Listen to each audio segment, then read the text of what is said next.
ఎప్పుడైనా సరే నిమ్మకాయ పులిహోర మీ చేత్తో ఎదుటి వాళ్ళకి పంచిపెడితే డబ్బుపరమైన కష్టాలన్నీ తొలగిపోతాయి.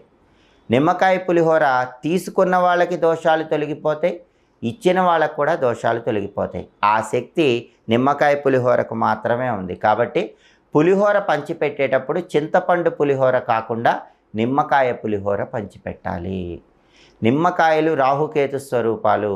నిమ్మకాయలకి సమస్త దోషాలను తొలగింపజేసే శక్తి ఉంది. కాబట్టి బాగా డబ్బు పరంగా చిన్న కష్టాలు వచ్చినా పెద్ద కష్టాలు వచ్చినా మీ జన్మ నక్షత్రం ఉన్న రోజు, లేదా మీ నామ నక్షత్రం ఉన్న రోజు, లేదా మీరు పుట్టిన తిథి ఉన్న రోజు మీ చేత్తో 11 మందికి నిమ్మకాయ పులిహోర పంచిపెట్టండి.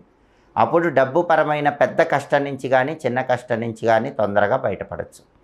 అలాగే డబ్బు పరంగా ఒక కష్టం వచ్చినప్పుడు ముష్ట ముద్ర అని ఒక ముద్ర ఉంటుంది. ఆ ముద్ర ఏంటంటే మీ కుడి